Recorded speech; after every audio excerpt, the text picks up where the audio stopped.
In the spring of 1462, Sultan Mehmed II led an enormous military force into Eastern Europe. 9 years earlier, he had conquered Constantinople and brought a 1,000-year empire to its knees. He was marching his veteran army into the small neighboring kingdom of Wallachia to punish a minor ruler who had refused to pay him tribute. But the conqueror did not find the quick victory he anticipated. Instead, when he finally arrived at his target, he fell completely silent. Without fighting a single pitched battle, Mehmed turned his army around and went home. Wallachia survived because its ruler orchestrated a meticulously calculated psychological warfare campaign against the invaders. That ruler was Vlad III. Born into the Wallachian royal family, his childhood was defined by a common diplomatic practice of the era. At roughly age 11, he and his younger brother Radu were sent to the Ottoman court as political hostages to guarantee their father's loyalty. The two boys responded to captivity in opposite ways. Radu assimilated into the culture and grew close to the Sultan, while Vlad internalized the trauma of his imprisonment and developed a deep, permanent hostility toward Ottoman power. While he was a prisoner, he also received an education. He lived under Ottoman supervision for years, watching how their military logistics functioned and learning how their commanders thought. The Ottoman practice of taking royal hostages ensured that the man defending Wallachia understood the inner workings of the empire he was about to fight. The defense of Wallachia began with its geography. The principality was bordered by the Danube River, forcing the invading Ottomans into a defined route. This comparison shows the scale of the problem. The invasion force Mehmed brought was many times larger than anything Wallachia could field. Vlad understood that an open battle against an army that size meant total annihilation. To counter this, he attacked the land itself. As the Ottomans advanced, Vlad ordered his own villages burned, the local crops destroyed, and the wells poisoned.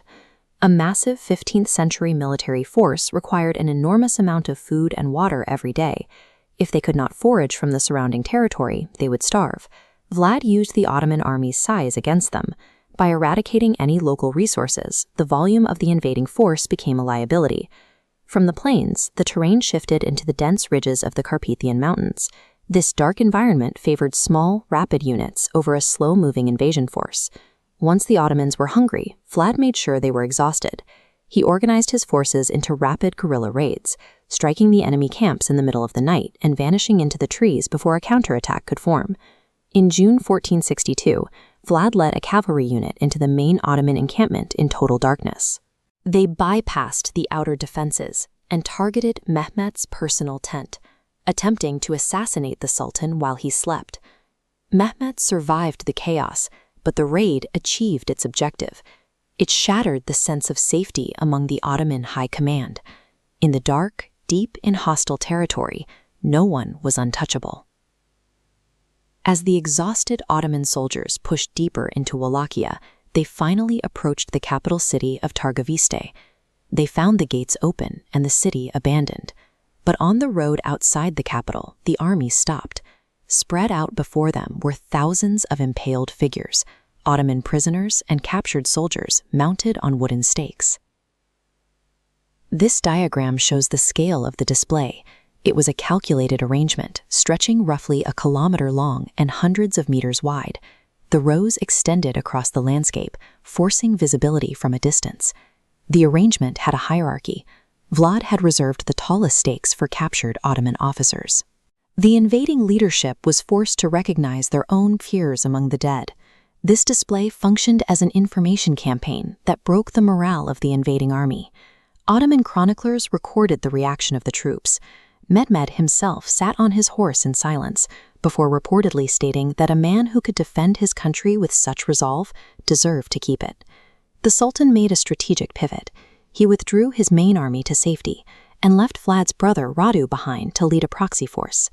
The combined friction of starvation, sleep deprivation, and psychological horror created a cost that outweighed the strategic value of the territory. Vlad eventually lost his throne in the war against his brother. He was imprisoned by his own allies and died in battle around 1477. Following his death, the newly invented printing press spread his story across Europe. Pamphlets described his executions in detail, stripping away the military context to focus on the brutality. Centuries of this folklore eventually inspired Bram Stoker to create the vampire myth we know today. While the vampire myth endures, the military record shows a mortal man who defeated an unstoppable empire by dismantling its will to fight.